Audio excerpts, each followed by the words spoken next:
Well, we'll be having in the studio a former Director General for the Criminal Investigations Department of the Ghana Police Service. And it's all into the issues of the discovering of more remains by the police in the whole saga of the missing Takoradi girls. 3 of these girls, almost close to a year now, had been missing. And the last one was in December. Since then, the police have not been able to give some concrete answers until this Saturday when they made those discoveries. And we had Kojo Jackson and Inatala Kwansa bringing to us all the reported updates from Takoradi. And today we also decided to give ourselves better education on what DNA is, and when we have to do all the sampling and the investigations in relation to crime, how that is done.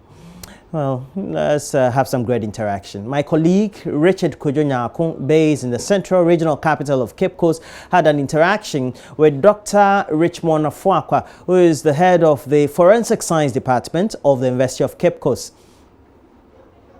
Dr. Afoakwa is the head of the Forensic Science Department of the University of Cape Coast. He's going to explain to us how DNA tests are done, how does it work, and so many unanswered questions. Explain to us, how does the test work? DNA, first and foremost, let me try and explain what DNA is. DNA is what makes us us, or what makes you you. You know that in basic terms we say a mother and a father produces a child. And during that process of child, say fertilization, the mother's egg and the father's sperm fuse to form the zygote that will finally grow to form the child. So what the sperm and the egg does is that each of these has a nucleus. In the nucleus we have what we call chromosomes. That is where the DNA are found. So the mother's egg having the nucleus and the chromosomes in the nucleus, and the father's sperm having a nucleus and the chromosomes in the nucleus, these 2 nuclei will fuse and form one cell, the zygote. And it is this single cell formed from the father and the mother that will divide several times to form the individual. So every individual has DNA in every cell of the body. Every single cell of the body, there is DNA there in the nucleus. And this DNA is contributed by the mother and the father. So if you pick every cell of an individual, there is the paternal chromosomes and there are the maternal chromosomes. So that is, explaining it in very simple terms, that is that. So whenever I pick a cell from you, it could be through the cells of the lining of your mouth, which slough off quite easily, cells on the surface of the skin, cells from the roots of your hair, cells, when you wear your clothes, you deposit a lot of cells in the clothes. So I could get DNA and lots of DNA from your clothes. I could get DNA from your comb because you comb your hair. I could get DNA from your toothbrush because you brush your teeth and cells get deposited on the toothbrush and all. So yes. So it is not only the human parts, but also the things you wear, the things you use constantly. We in our desire to test for the DNA, we can use them as well. Yeah, could you as you are sitting on this sofa, you are depositing cells. You won't see, but you are. And then a forensic analyst can come after you are gone, swab the chair, and get DNA. I see. So, how accurate would that be? Let's first of all take it that you are taking it from my person and something from my body, and then you are also picking it from maybe an attire I wear, the comb I use, maybe the shoe I wear, and all of that. Explain to us, how accurate would these be apart from picking it from the main body? Yes, so far as cells are there, your cells are there, it is very accurate. Very accurate. The difference here is that, of course, you may have had a lot of people sit in the same seat. But when you get the DNA from the individual, say blood or say buccal swab or any other kind of cells coming from the individual, then well, those are known. It's not a test sample, it's a known sample. So there are test samples and there are known samples. So when I pick it from you, for example, you give me your blood or I pick a buccal swab from you, it is a known sample, it's coming from you. But when I pick it from, say as you are sitting in this chair, it's a test sample, and I will have to cross-match it to a known sample to know that they are the same. And DNA I pick from you, for example, if I pick your buccal swabs, the DNA in the cells from your mouth are the same as the DNA found in your white blood cells. Same as DNA found in the cells of your bone. Same as DNA found in the cells of your tongue. Same as DNA found so far as it is you. So in the case of the missing Tadi girls, we cannot take anything from their siblings other than the parent, the mother or the father? No. They share a lot of commonalities with their siblings. It's the same parents gave birth to their siblings. There would be some differences between the DNA of the siblings, but then they share similar. So it could even be a cousin. So far as there is a relation, you can trace that relation. So would that be an accurate representation of what the results will be? No, what we want to identify now is are the human remains the girls. And if you're able to get DNA evidence pointing to relation, you understand? For example, the mother is unwilling to give a sample, the siblings are unwilling to give a sample, and a cousin gives a sample. This time you are looking at relation. Is this DNA related to the cousin? If indeed there is a relation, then you can go on and then have some sort of conclusion. But then if they are not related at all, if the test sample and the known sample shows no form of relation, then of course there can also be a conclusion. And they say that, well, the samples you took, that's the human remains, have no relation with the girl's cousin, the girl's niece or nephew, whatever, grandmother, grandfather. Yeah. So explain to me how this works. Can the DNA be extracted from bones? In the case of the missing Tadi, I mean, we are told that the bones were found in a septic tank. Wouldn't it have been contaminated? Or in the septic tank, of course, there are so many bacteria, a lot of stuff there, all of which have DNA. But then when you isolate the DNA, of course, you may isolate other kinds of DNA as well. In DNA synthesis in the lab, we have what we call the oligonucleotides. It is these oligonucleotides are specific. So, for example, you can have human-specific oligonucleotides, which will then bring out, let me use these terms inaccurately for the layman to understand, which will then amplify only the human DNA from the soup of DNA you have.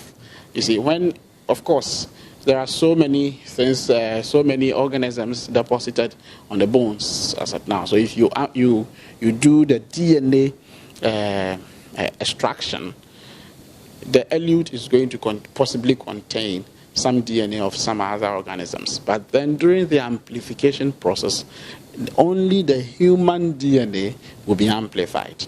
That is what you have. That is the sample you will get. And then you will amplify, if you have a relative, amplify DNA from the relative. Then you can run a sequence analysis of both. Or you can do restriction fragment length polymorphisms of both and see if there are similarities. Is the test expensive, and does it take a long time to run? The tests, I won't say it's expensive. I don't know from which economic background you're becoming, from which packet it's coming from. So I won't say it's expensive. Ideally, one test shouldn't cost in Ghana, let's quote it in Ghana cedis terms, about 1,500, between 1,500 and, of course, depending on what kind of DNA profiling you are doing, between 1,500 and, let's say, 3,000 Ghana cedis, or even more. But, I mean, 1,500 cedis is okay. And I know the police does not charge so much. The police forensic lab charges quite, their charges are on the low side because it's a public organization. So yes, it's not expensive to do DNA. So how long does it normally take? Does it take some days or some? In the case of the Takoradi girls, we are told that it would take, we will get the results in some 4 weeks time. Yes, the police wants to be careful. You want to be careful not to make mistakes. They could rush and do it in 2 days and make a lot of mistakes. In this particular instance where there is a national interest in this case, we have to give them time. They will have to not run just one sample. They will have to run multiples of a series of them, and do a lot of extractions from, during DNA. The process for the polymerase chain reaction, you will have to, we call this optimization. You would have to optimize quite a number of times. So all of these may take some time. So let us not rush them. The 4 weeks, I think, is appropriate for them to run enough tests and then bring us very good results. Yes. If that were not the case, it could be done within a day or two? No, let's say not a day or two. Let's say within a week or two. Normally, that is what it takes, but because of the nature of this case, that is why they need to be very... I will not say it is because of the nature of the case. I won't say that. Some samples can take as long as 8 weeks. These are bone samples. These are not the normal samples we have, like blood or saliva or anything like that, okay, where these are bone samples. Okay, so it makes the profiling very difficult. The optimization, they will need a lot of time to optimize. You see, that is why I'm sure they are giving themselves enough time to be able to come out with this. And in the 4 weeks, if they still don't have any known sample to compare the test's results to, of course, then they are not done with their work. And this is the situation where the family is refusing to cooperate. So yes. So in this case, that the family kind of doubts the police in whatever they say, how would these scientific methods reassure the family that indeed the results that the police would bring will be that thing they would want to take? Or how would the scientific processes reassure the family? Yes, DNA analysis is 99, between 90, let's say 95% to 99% accurate. So yes, I will reassure the family that they should cooperate. And indeed, if the remains, it turns out that the remains are not that of the girls, then we can go look for the girls. If it is, then we can see what happened to the girls. You see, they are calling for a second, let me put this, a second opinion. So they should let the police do what they are doing. After that, there can always be a second opinion in this matter. So for reassurance sake, after the police, the work of the police is done, if the family still would want to doubt the police, there will be a second opinion. Another test would have to be run to confirm the results the police will bring out? Yes, they can always, for example, if indeed the police says that the tests they have done, there is a relation. If there is a relation, then of course the human remains, they have some sort of relation to the human remains. Then they can ask for a second opinion. But here is the case, we don't know who the remains belong to. You understand? So the family cannot, at this point in time, may not be able to give orders regarding the remains. We first will have to set that relation, establish that relation. Then they can ask for a second opinion.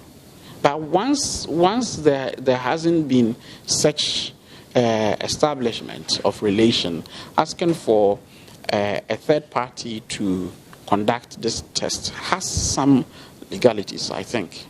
And I think we have to be careful. We have to be careful. We may get to a point where the authorities may budge and then ask for a third party to conduct this DNA analysis, which in my opinion is not bad. But I think we have to allow our institutions to work. The police is a professional body, and I have no doubt that they will do a professional job. So we have to allow them to do their job. How many places in Ghana can we conduct these DNA tests? In some times past, I heard that if you want to do a DNA, you would have to get to South Africa or elsewhere before you do it. I mean, is it done in Ghana, private or public hospital? I know there are some private institutions who are into this DNA analysis, and as well as some public institutions. Right now, every molecular biology lab can do some DNA analysis, I mean, in our universities. And the police forensic lab can also do this. But as I said, there are different kinds of these analyses. You know, sometimes it has to do with paternity. Sometimes it has to do with profiling to see some sort of diseases and all. So it depends on the expertise of the establishment. But currently, there are quite some private and public institutions which are into this DNA analysis and profiling. Richard Kojonyaku having that interaction with Dr. Richard Afoakwa, who is the head of the Forensic Science Department of the University of Cape Coast. But it's all because we want to get ourselves acquainted, but also educated about the workings of DNA, how it's done, and ideally what the police usually does with it in resolving crimes and all the myth that will surround a certain case. And we know that this is one particular case in which since December, we've been trying to unravel how 3 girls coming from Takrady got missing. And since the discovery on Saturday and that subsequent announcement by the police, we've had Kojo Yankson and the rest of the team, complemented by Ina Talyakwanta, bringing to us comprehensive reports, not only from Takrady, but also speaking to the police, the regional minister and the other administrative officers, and also getting to know what needs to be done to make sure that we get to the bottom of the subject. But one person who has been in the thick of the reporting and the structure of bringing to you great content from Takrady is Ina Talyakwanta, already on the line. Good morning to you, Ina. But what would you say in relation to the current discovery overnight as announced by the police, especially on their social media feeds, about finding the remains of a 4th person? Okay, Roland, so this place the police is talking about happens to be the place he was recaptured. That was on the 3rd of January when he had broken out of cells on the 31st of December. So this place is known as New Nkrofo by residents of Takrady. And it's happened to be an old cemetery which has been sold out to people to build their houses. Then comes this question by the residents of Sekondi Takrady that they do not believe whether these remains that has been retrieved now are new, but they are not saying the police is wrong with whatever information they are putting out. It could also be that these remains they have digged out as an old remains which has been there for so many years because the place used to be a cemetery. I see. And subsequently, what has been the response of not only the residents, but also the heads of the police that you've been able to interact with? Yes, for the police, they are not ready to comment on it.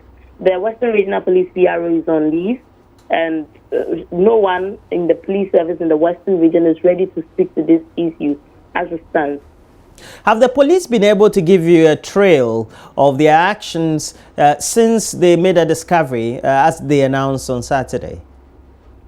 Yes, so for the first one, which they did at the residence of Samoa Tech Road, they told me that it is their own intelligence that they picked up. They had gone there to look for a SIM card, and then as they were there, one of the CID officers decided that, oh, why don't we look into this septic tank, because there has been cases where there has been people buried in septic tanks and all that. So they had gone there by their own intelligence to do that. I see. Well, we'll try and get to speak to some of the officials. We know that you and Kojo Yankson, you had an interaction with the minister. It's particularly important because he's the head of the Regional Security Council. Have we had any word from the minister's office or from the regional administration? Yes, so on Friday evening, they issued a press release out telling everyone in Secondary Takrady to be calm, and then they would make sure that the police unravel the circumstance behind this kidnapping. They would also make sure that if the girls are alive, the police do everything to bring them back. They just give an assurance that people in Secondary Takrady should be calm and know that the security in the region is tight. Now, and we know that we're speaking in relation to the latest finding. What has been done to it? What has come of it, if you have any word of it? No, Roland, the police in the region has not spoken about it. So we do not know what has become of it, and we do not even know how many remains. As journalists, we do not know how many remains was removed. We just saw the info from their social media handle, and then I did a follow-up to find out if it is the same place they are talking about that he was recaptured, because I have been there, I think once or twice, where he was recaptured. Well, thank you very much. Ina Talia is a correspondent based in the Western Regional Capital, Takrady. And again, we're letting you in on the latest information that the police have announced that they found some remains of the fourth. And subsequently, we know that it also follows those remains that were retrieved from a septic tank from over the weekend. But as we bring you some great content in relation to that, we'll also have some interaction with a former CID boss, COP Bright Odro, retired. And he is going to tell us, usually with the issues of forensic and also DNA testing, how that helps in making sure the police come to some finality in cases such as these.